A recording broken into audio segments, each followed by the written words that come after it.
pramuka tidak pernah melihat dari seragamnya, tapi dari jiwanya. Untuk latihan pramuka aja saya harus ngumpulin uang jajan untuk kebela-belain uang berangkat latihan pramuka. Kalau saya dulu punya prinsip paling nyeleneh, yaitu sekolah jangan sampai mengganggu pramuka.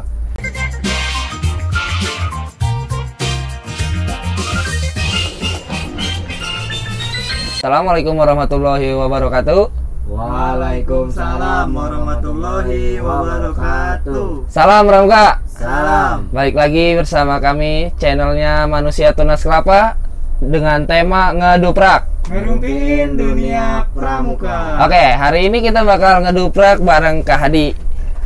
Mungkin teman-teman juga semuanya udah tidak asing sama muka yang satu ini. Cukup banyak pengalaman di dunia pramuka. Mungkin juga pembina-pembina kalian juga pernah dididik sama beliau. Oke, kita langsung aja kenalan sama Kak Hadi Rusdianto. Gimana kabarnya Kak Hadi? Alhamdulillah baik. Kak, kesibukannya apa nih Kak? Kalau kesibukan masih seperti biasa, ngajar. Masih ngajar? Masih lah.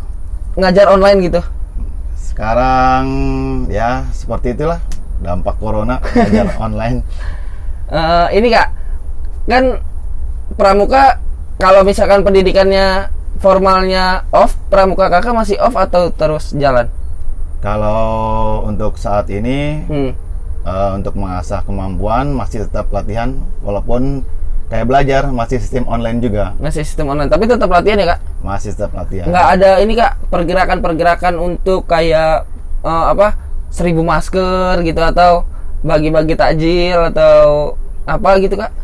Kalau tahun kemarin sebelum ada wabah corona, kita masih mengadakan kegiatan bagi-bagi takjil di jalan. Cuman untuk saat ini karena kita dibatasi oleh pihak sekolah tidak boleh ada aktivitas kegiatan apapun, ya mau nggak mau kegiatan yang biasanya tiap tahun dilaksanain jadi terpaksa dihentikan. Kakak sekarang ngajar di mana Kak? Saya ngajar di SMK Citra Nusantara Pekalongan. SMK Citra Nusantara ya? Pramukanya cuma di situ aja apa? Pramuka cuman hanya di situ aja. Oh ya, Kak, mungkin banyak juga nih adik-adik atau teman-teman di sana yang belum tahu tentang gimana sih perjalanan Kak Hadi selama di pramuka. Maksudnya karena saya juga kan dididiknya sama Kak Hadi, dari Kak Hadi muda sampai setua ini juga pasti pengalamannya banyak banget kan. Bisa nggak sih Kak kakak ceritain secara jelas dan menyeluruh gitu dari awal sampai akhir perjalanan kakak? Kalau berbicara masalah pengalaman atau pertama kali saya ikut pramuka, itu secara tidak sengaja diajak-ajak sama orang, yang ngajak berhenti, yang diajak lanjut sampai hari ini. Terus kemudian juga mungkin kalau dibilang di pramuka saya orang yang paling gila lah dulu dibilang dengan pramuka, karena dulu saya punya prinsip begini. Pembina mungkin yang paling nyeleneh cuma hanya saya punya prinsip begini. Ketika zaman saya masih sekolah, sekolah jangan sampai mengganggu pramuka. Tapi kalau anak sekarang mungkin pramuka jangan sampai mengganggu sekolah. Tapi kalau saya dulu punya prinsip paling nyeleneh, yaitu sekolah jangan sampai mengganggu pramuka. Karena apa? Saya bisa sekolah itu dari pramuka. Jadi ketika saya menginjak lulus SMP mau melanjutkan ke tingkat SMA, itu dilarang sama orang tua untuk dilanjutkan. Akhirnya ya dari pengalaman di pramuka itulah saya membina atau melatih di sekolah-sekolah yang akhirnya bisa melanjutkan saya sampai ke jenjang tingkat SMA sampai ke kuliah. Jadi kalau misalkan berbicara pengalaman di pramuka, ya mungkin saya juga dulu sama banyak pertentangan dari orang tua yang melarang, ngapain sih ikut pramuka, buat apa dan jadi apa. Cuman saya tunjukkan, saya buktikan dari pramuka itu saya bisa berhasil, saya bisa sukses dari pramuka. Salah satunya saya bisa menyelesaikan S1 itu orang tua nggak tahu, ibu bapak saya nggak tahu, tahu-tahu saya mau wisuda ya. Jadi semua biaya saya kumpulkan dari hasil membina atau melatih pramuka. Berarti kakak ngebina dari kapan? Kalau saya mulai membina itu ketika saya masih penggalang kelas 8 kalau sekarang. Jadi sudah ikut-ikut diajak sama orang untuk ayo ngelatih. Dan dulu saya punya pelatih mungkin yang paling paling gila, paling stres. Dulu saya yang namanya pramuka itu hanya ikut-ikutan aja, nggak tahu apa itu pramuka.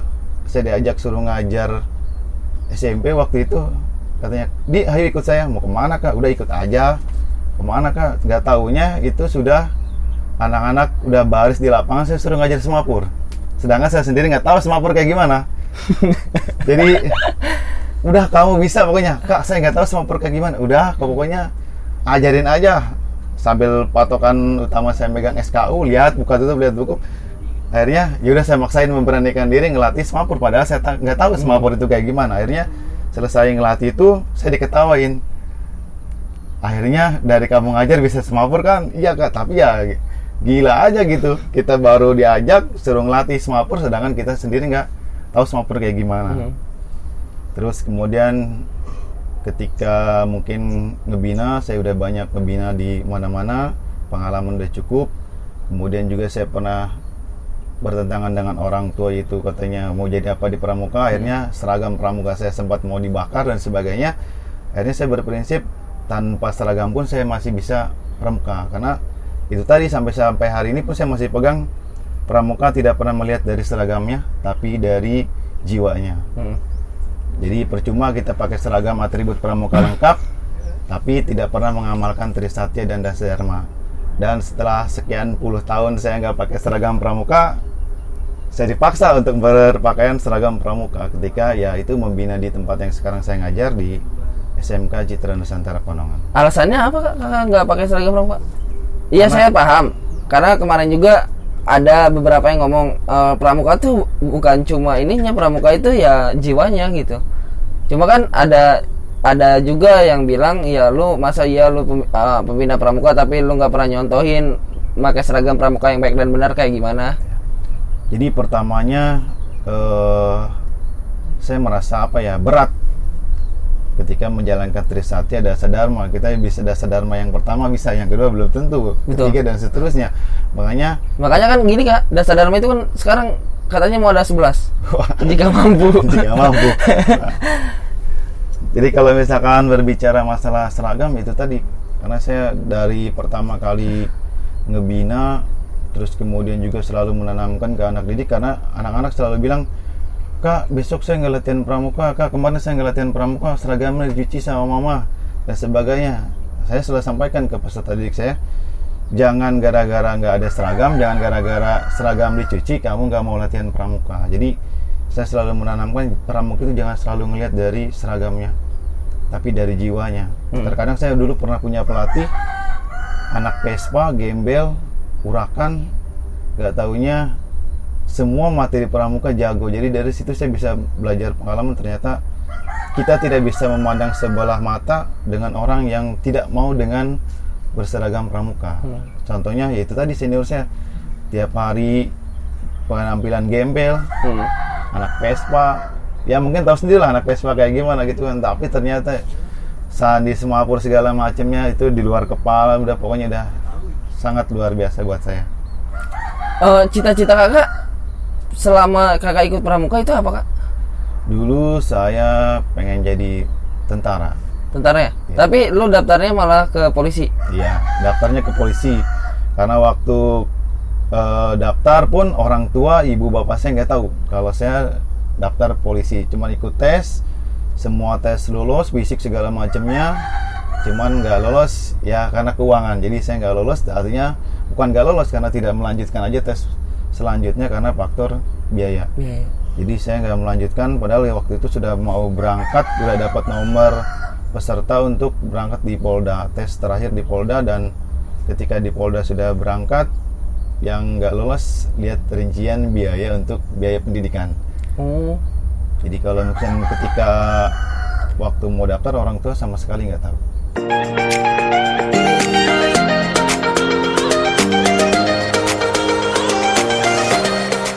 Soal nomor 1.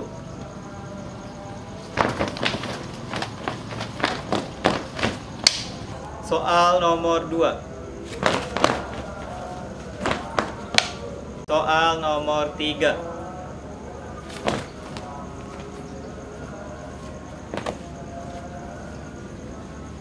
kalau misalkan ini kita flashback ya Kak, mungkin nggak kalau misalkan lu dulu ngabarin ke orang tua lu bisa ngeusahain biar lu lolos, dalam artian ngebantu sedikit biayanya, walaupun emang lu tahu keadaannya tidak memungkinkan untuk membantu. Cuma kalau lu lebih terbuka sama orang tua lu, mungkin nggak kalau lu sekarang udah jadi polisi, benar-benar polisi? Kalau mungkin dulu, cuma saya orangnya prinsipnya begini, saya nggak mau ngerepotin orang tua. Hanya buat saya, ketika saya sukses atau berhasil nanti pun belum tentu orang tua bisa nikmatin. Jadi saya nggak mau ngebebanin orang tua harus minjem duit sana sini buat anaknya. Kalau saya orangnya ada ya ada, enggak ya enggak. Jadi saya nggak mau ngerepotin, karena saya berpikirnya adik saya masih banyak. Saya sebagai anak tertua, gimana caranya ngeringanin beban orang tua, bukan menambah beban orang tua. Waktu ketika saya mau nyusun skripsi pun saya kekurangan biaya, saya ngomong sama orang tua saya bilang, yaudah nanti bapak minjem. Saya bilang kalau minjem gak usah, daripada minjem ke orang yang belum tentu bisa kebayar, mendingan gak usah. Adanya berapa silakan kasih, kalau enggak ya udah nggak apa-apa. Akhirnya saya dikasih waktu itu uang, butuhnya sekitar hampir 8 jutaan lebih, dikasih uang cuma 300.000. Tapi alhamdulillah saya bisa menyelesaikan S1 saya sampai tuntas. Jadi saya berpikirnya saya nggak mau nyusahin orang tua, cukup saya aja. Karena ketika nanti suatu saat kita berhasil atau sukses, orang tua belum tentu bisa merasakan. Siapa tahu, nggak ada umur kan, kita nggak tahu. Jadi makanya saya berprinsip pinter, bodoh, sukses enggaknya itu buat saya, bukan buat orang tua. Iya. Kak, kan kakak ngebina udah dari kelas 8 ya? Berarti dari kelas 8 tuh kira-kira tahun berapa sih Kak? Saya di kelas 8 itu sekitar tahun 2001-an lah. 2001. Sekarang udah 19 tahunan lah ya. 19 tahun. Iya. Berarti ada nggak sih Kak anak didik kakak yang melanjutkan jalannya kakak? Maksudnya ngerintis lagi? Kalau mungkin peserta didik yang dulunya dilatih sekarang sudah jadi membina atau melatih di tempat-tempat yang lain, mungkin cukup lumayan banyak. Karena saya selalu menanamkan ke anak-anak didik saya gimana caranya, kalaupun hari ini kamu nggak bisa, berarti anak didiknya harus bisa. Karena saya punya prinsip begini, ketika saya dulu pertama kali ikut seleksi anggota Dewan Kerja Cabang, orang berbondong-bondong tes ikut seleksi ke Pramuka untuk jadi anggota Dewan Kerja Cabang. Saya coba, walaupun waktu itu saya ke Ahmad Yani aja nyasar. Masih harus mondar-mandir naik angkot, perasaan cuman hanya turun naik angkot, nyebrang, nyampe. Ternyata saya salah naik angkot, turun di Robinson ke Ahmad Yani kan lumayan jauh, muter-muter juga. Akhirnya hari pertama berangkat nyasar, balik lagi. Berangkat yang kedua nyasar, balik lagi. Tapi saya nggak patah semangat. Terus kemudian ketika sekarang saya sudah mungkin di usia seperti sekarang ini, udah pramuka udah cukup lumayan lama, dan saya juga cukup bangga juga dengan peserta didik saya yang banyak berhasil.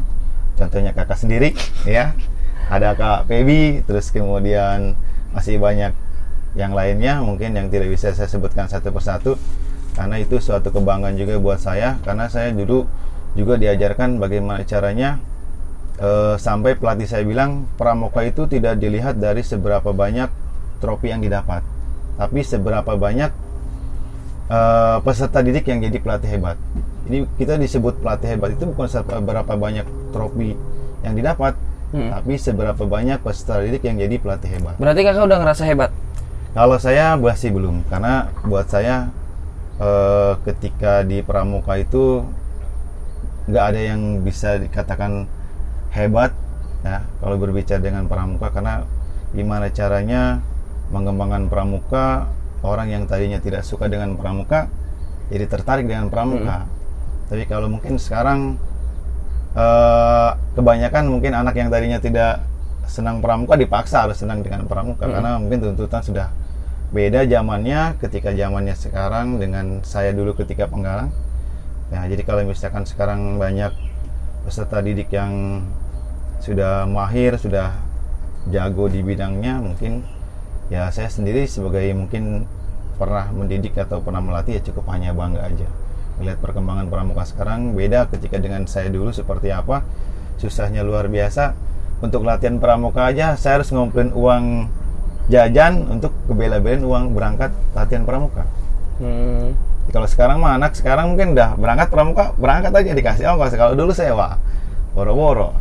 Soal nomor 4. Soal nomor 5. Soal nomor 6.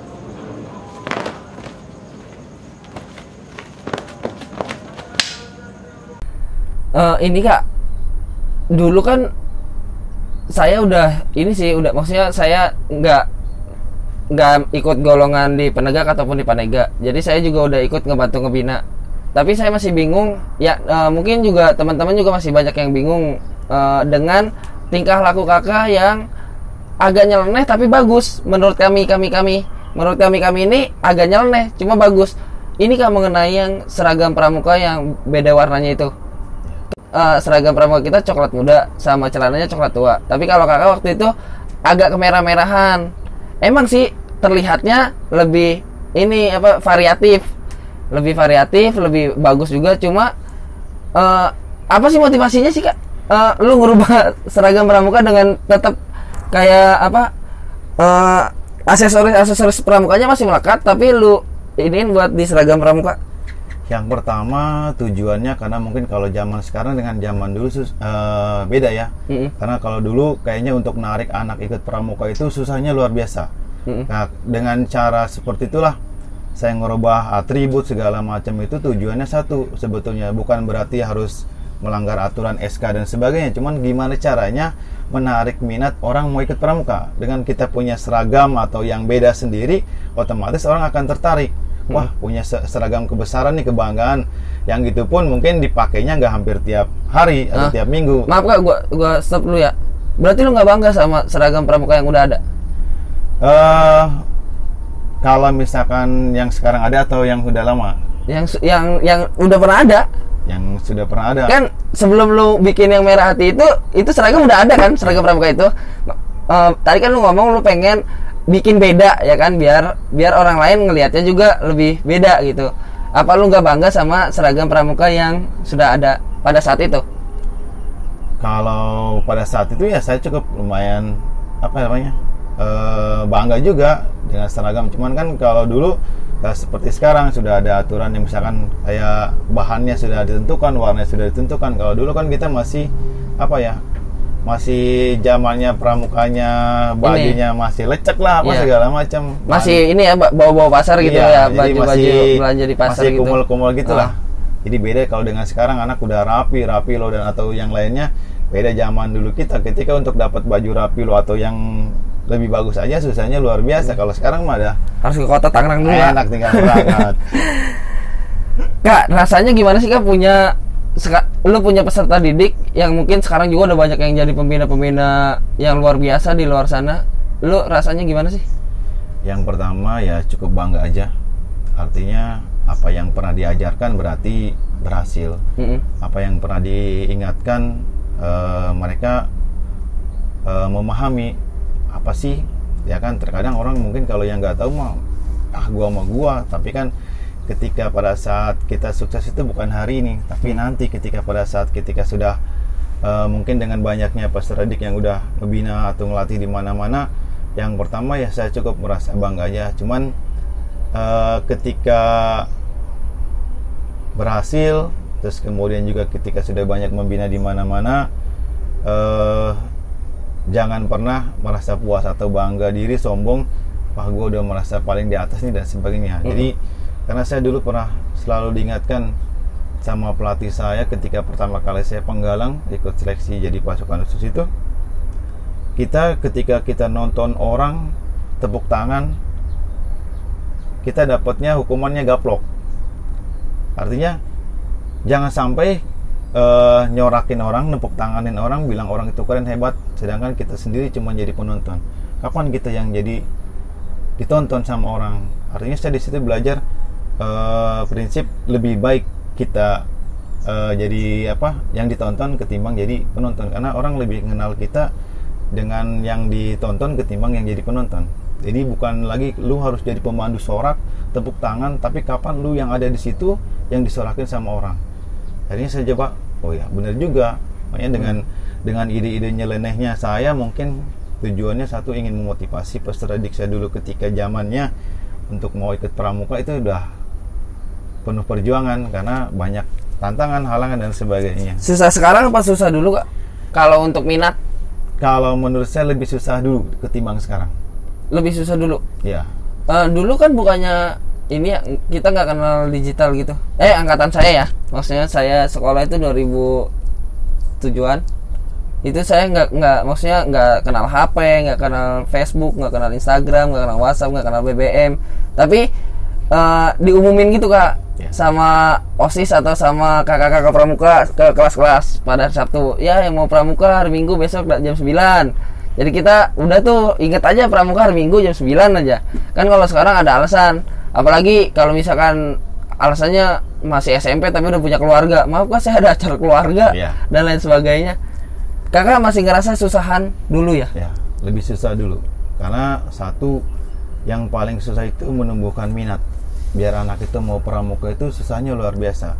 Banyak kalau misalkan sekarang mungkin dengan zaman yang sudah canggih, banyak modifikasi gimana caranya anak mau tertarik, apalagi sudah program wajib pramuka 2013. Udah enak ketimbang kita dulu, siapa yang mau ikut pramuka ya silakan, siapa aja bebas, nggak ada tuntutan harus A, B, C dan seterusnya. Tapi kan ketika kita masih ngebina zaman dahulu itu, untuk meyakinkan anak mau ikut pramuka itu susahnya luar biasa, karena mungkin satu kendala ekonomi, terus kemudian juga dukungan dari orang tua yang mungkin masih memandang apa sih pramuka, buat apa sih pramuka, dan nantinya jadi apa. Nah mungkin dengan adanya kalau dulu pernah diumumin ke tiap-tiap kelas OSIS, umumin besok pramuka jam sekian dan sebagainya. Nah kalau sekarang kan udah era digital, udah enak, tinggal hanya buat grup, umumin besok latihan, selesai, nggak perlu capek keliling kelas. Apalagi yang kelasnya mungkin hanya 1, 2 kelas atau 3 kelas, tapi kalau udah puluhan kelas, keliling kelas juga cukup lumayan capek juga. Tapi kalau sekarang mungkin lebih gampang lah ketimbang zaman dahulu, karena dulu untuk jajan atau ongkos latihan aja cukup lumayan susah. Kayak saya aja sehari dikasih uang Rp500 untuk berangkat sekolah. Gimana caranya nyisain duit tuh buat hari Minggu saya latihan pramuka? Sebisa-bisa, kadang pulang jalan kaki, kadang nge-BM dan sebagainya. Yang penting uang sisa ini nggak kepake buat nanti, karena saya nggak mungkin hari Minggu itu bukan jadwalnya saya sekolah tapi latihan. Ketika saya pernah juga minta sama orang tua, udah nggak usah kemana-mana, di rumah aja. Padahal keinginan untuk belajar di pramuka lebih baik lagi tuh, wah gimana caranya kalau nggak latihan sehari aja, kayaknya gimana gitu ya. Cuman akhirnya saya ngumpulin uang sehari Rp100 dan digunakan untuk hari Minggu latihan. Dulu mah kita masih ini ya Kak, masih sering ya latihan Minggu. Sekarang udah ini Kak, maksudnya banyak banget yang nggak diizinin karena orang-orang lain berpikir Minggu tuh waktunya santai di rumah. Iya.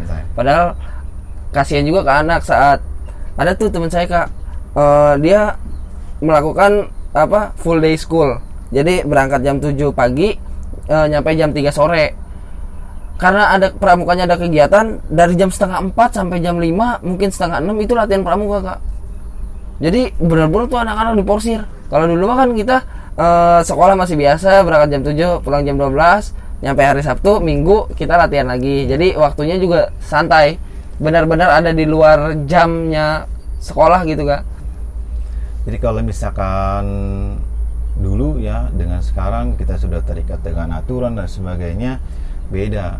Kalau misalkan kita dulu mungkin latihan di hari Minggu, mungkin porsi waktunya juga lebih panjang, terus kemudian juga lebih nyantai lah ibaratnya, gak terburu-buru dengan kegiatan, apalagi yang sekarang sudah full day ya kan, pulang sore nyambung dengan latihan pramuka, terus kemudian waktu yang diluangkan juga cukup lumayan banyak, sempit, mepet, tapi dipaksa untuk gimana caranya lu bisa. Nah kalau beda zaman dulu ketika saya emang ketika saya contoh lah, kayak saya pernah belajar yel-yel aja, saya pengen bisa tuh yel-yel kayak gimana sih. Saya sama pelatih, Kak, saya pengen bisa belajar bikin yel. Ya udah ikut saya. Saya diajak ke tengah lapangan, Kak. Siang hari jam 11 siang itu, kamu duduk situ. Ini saya ajarin, kamu dengerin, nggak boleh dicatat. Akhirnya apa? Oke, saya dengerin, saya bisa. Dalam 5 menit sampai 10 menit, Kak, saya udah hafal. Disamperin sama pelatih saya. Ketika disamperin, udah hafal, hafal. Ya udah, ini saya tambahin lagi. Ternyata semakin saya bilang hafal, saya semakin nggak dikasih istirahat. Jadi tambah lagi. Pikir saya dengan saya udah hafal, Kak. Udah enak ya, istirahat. Ini mah hafal, oke, saya tambahin lagi. Ketika saya bilang hafal, Kak, sampai jam 1 siang.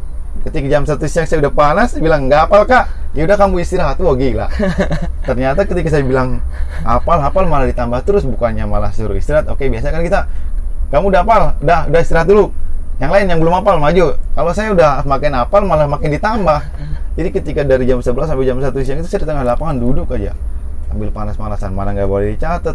Nah, ketika pada saat di akhir itu dikasih udah cukup lumayan banyak, coba kamu gabungin dari yang pertama saya kasih sampai yang tadi terakhir. Kan berdiri atau kita duduk di lapangan itu udah 2 jam, hampir 2 jam ngerangkumin yang sudah dikasih tanpa catatan. Wah, gila, luar biasa.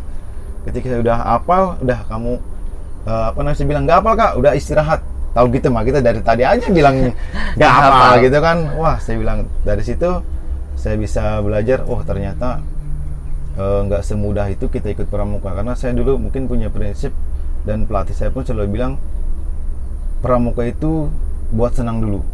Gimana caranya anak didik kamu senang dulu dengan pramuka. Ketika dia sudah senang, mau ditabok, mau ditendang segala macam, dia nggak akan pernah mundur satu langkah pun. Tapi kalau misalkan dia nggak senang, baru domelin sedikit aja udah balik kanan, pasti pulang. Tapi gimana caranya dia senang dulu dengan pramuka. Karena itu pun yang saya selalu terapkan ketika saya ngelatih. Lu senang dulu dah di pramuka. Hobinya apa? Lu senang yel, kuasain deh yel. Senang di PBB, kuasain PBB. Ketika dia udah senang, kita mau ngapain aja gampang. Karena saya dulu pernah waktu ngebina di SMP Nurul Hidayah. Itu ada anak, mungkin saking takutnya dengan kita para pelatih, itu anak lagi baris di lapangan, kita latihan PBB mau menghadapi lomba, gak tahu kenapa itu anak tiba-tiba balik kanan, lari sekenceng-kencengnya. Kita sebagai pelatih dan teman-teman yang lain kaget juga, kok tuh anak ngapain lari sekenceng-kencengnya? Saya bilang kejar. Gak taunya tuh anak pulang ke rumah. Gak kejar, udah lanjutin baris. Ketika sudah siang habis istirahat latihan, itu anak balik lagi ke lapangan. Saya tanya, kenapa kamu tadi lari?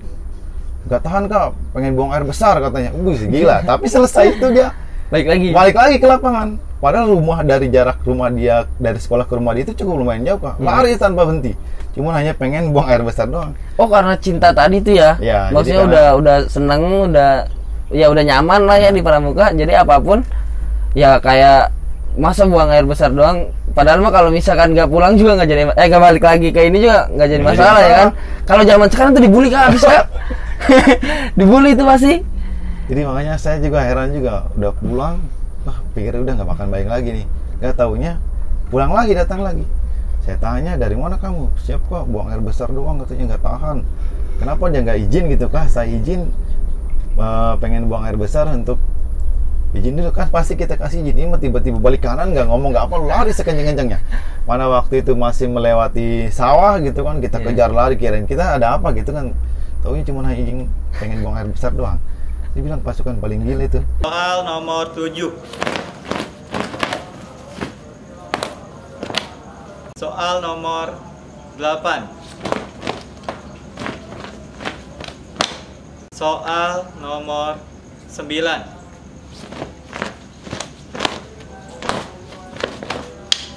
Soal nomor 10.